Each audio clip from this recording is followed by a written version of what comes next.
This is our special interview here on Morning Wave in Busan. You know, in recent years, social media and media in general really has become an important source of data for researchers. In particular, it allows them to observe everyday social interactions and to get insight into everything related with gender inequality or equality. Let's find out more about how media affects gender equality with Dr. Rosanna Guadagno, who is a social psychologist and director of the Information Warfare Working Group at Stanford University. Hi, thanks for joining us today. Hi, it's my pleasure. Thank you for the invitation. Yes. So to jump right in, you know this film Aladdin, Disney's film Aladdin, it's very popular, has been popular, especially here in Korea. It's been a huge hit. The film, of course, is kind of this live-action remake of the 92 animated film. And the most noticeable change was with Jasmine. Where Jasmine in the former animated film was kind of more of a passive character, and this time around much more of a kind of a proactive character. So that's one case that I guess gender, equality, we've seen a change. Are there any other visible cases that you can share, or maybe you can share your opinion on this? Yes, certainly. One of the things I've been really enjoying about the more recent set of Disney films is that they've really broken up the stereotype of the princess as helpless and submissive and waiting for her prince to come and rescue her. Right. And so in many of the live-action remakes, we've seen like Belle.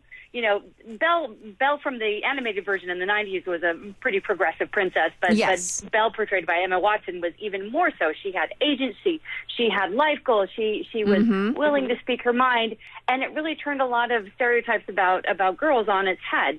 We've seen that as well with Frozen. You know, I love the fact that Frozen was a love story about sisterhood, not about the prince saving the day. Similarly, Moana was about a princess on a quest and aided by a god.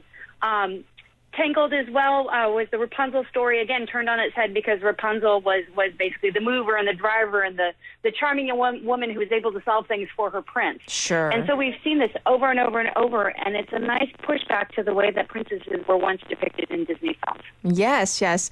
Well, even more so, there was an American actress who made headlines here in Korea where she appeared on a talk show and said that she doesn't show certain films or, you know, animated movies to her young daughter because of how there has been, at least in the past, these types of kind of gender stereotypes. So do you think that this is still the norm overall?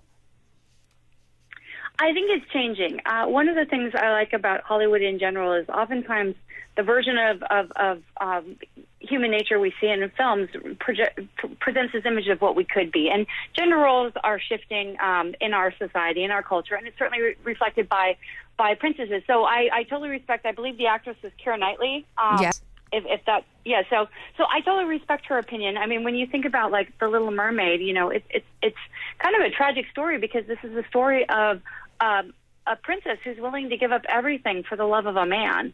And while it's nice to be loved and it's nice to have a partner in life, there are other things that make women who we are besides who we love. And Ariel was willing to give away her crown and her voice because she wanted this prince. And so I totally respect Keira Knightley's decision in that respect.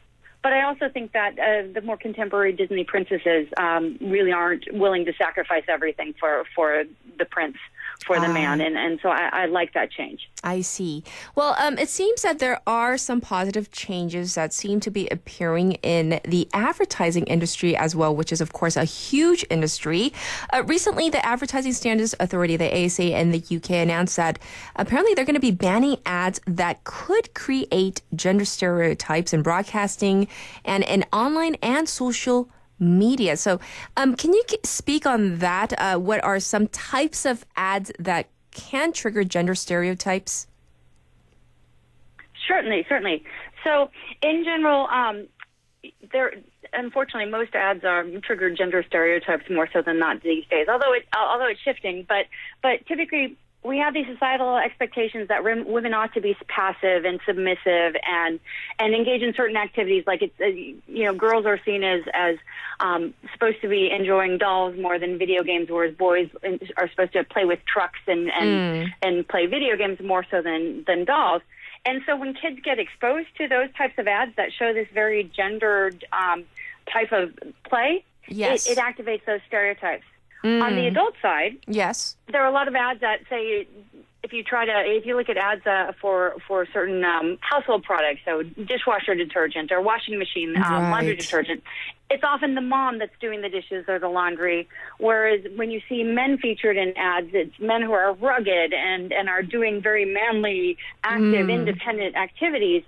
And there's no reason why a man can't do laundry, and there's no reason why a woman can't engage in rugged outdoor activities, but yet that's often not what's portrayed in advertising. So when it shows men and women or boys and girls engaging in these very narrow gendered activities, they can activate gender stereotypes and create this impression that men and women ought to behave a certain way, when in fact the research shows that there are a few differences in between men and women based on gender, based on our biology, but they're not that great. There's nothing in our biology that says that pink is a girl's color and blue is a boy's color. In fact, in the 1900s and previously, pink was associated with men, not women. So these things shift. Well, perhaps due to the current, atmosphere of viewing gender equality as an important value, the trend-sensitive ad community seems to be responding to this. And so there's a term that's being used called femvertising. Can you explain what that is and maybe give us some examples? Yes, absolutely. So femvertising is a term that describes advertisements that show women and girls engaging in activities that kind of are counter to feminine gender role stereotypes. So basically bust up the idea that women need to be submissive and stay at home and give it all for love. And along those lines, there's also some physical appearance expectations as well. So women are supposed to be thin and they're supposed to be beautiful. And we see this a lot in ads. And so femvertising ads take those ideas and bust them up. So one particular set of ads I quite like is Dove Beauty. So Dove makes soap and body wash and other products that they market to women. But they market to women by basically portraying the idea that beauty comes in all shapes, sizes, and colors. One of my favorites is an ad that talks about behaving like a girl and takes the idea that sometimes we hear these derogatory comments about, you run like a girl or you fight like a girl or you drive like a girl, conveying the idea that like a girl is weak. And so Dove did this really neat ad basically showing how powerful girls can run, how powerful they can be. And so that's one of my favorites. And then I'll give you a much more recent, as of it dropped in the last couple of days, ad. So as you know, it's been big on social media that the U.S. women's national soccer team just won the World Championship. Yes. And so Nike just released this awesome advertisement celebrating their win, but also celebrating with their win the image that women and girls can do anything. We can be president. We can have whatever job we want. We can be the best athlete in the world. You don't have to be a man to do those things. And so I think I'm hoping that Nike ad wins the next femvertising award, because it's a really good one that busts those gender stereotypes. Yes. Well, here domestically, there's been this a bit of a controversy regarding an ice cream commercial featuring a young girl, but she was kind of made up to look like an adult. And so this whole idea of, I guess, I don't know, is it over-sexualizing young girls to look like, adult women? Do you think this is an overreaction, or do you think these types of ads, not this one per se, but these types of ads are problematic? I think that these ads are problematic. And just to be completely frank, I'm also a mother of young girls. So not only do I study this, but I have some personal investment here. And I think it's very dangerous to sexualize children, boys or girls. Because showing a little girl dressed like a woman makes her a sex object, and she's a child. Right. And the same is true of boys. Children should be shown playing and enjoying life, and it would be different if an ad showed a girl like playing dress up, and she's clearly wearing shoes that are too big for her, and her mom's big necklace. That's different. But showing a girl dressed as a woman wearing clothing that are tailored to a woman and makeup that would be appropriate for a woman, it turns a child into a sex object, and I don't think that's okay. That's not somewhere our society wants to go. Certainly all we have to do is look at the headlines and see the news about Jeffrey Epstein to know that sexualizing children is not a wise idea. Indeed. Right. Well, what about social media? I would think that unlike commercials and films and, TV broadcasting, where we do have more oversight, there are some mechanisms in place. Social media might be a little bit more difficult to monitor. So how can we deal with the problems of, gender equality or even gender discrimination in social media?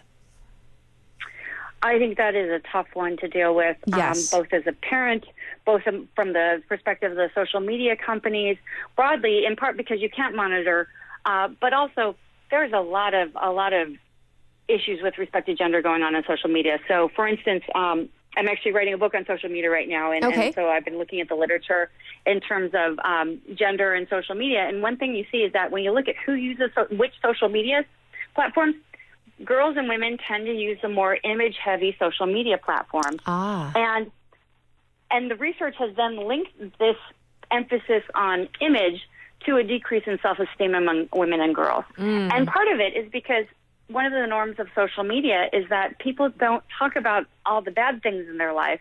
They instead only talk about the good things in our life. And so it creates this idea that everyone's life is better than yours, or when it comes to physical appearance, it creates this idea that all of your 500 friends are prettier and thinner than you are, when in fact a fair number of people admit to photoshopping the images they post on social media, or they spend quite a bit of time finding that perfect pose. And so it presents this unrealistic image that girls can't attain to. So that's one big problem with social media. But I also think there's a bit of a flip side. I think that part of the reason why we're seeing some equality along the lines in terms of gender, and gender equality is becoming more of a thing, is that people are talking about gender issues more broadly. So like the Me Too movement was kind of horrifying because everybody learned that pretty much every woman has been sexually harassed at some point in her life.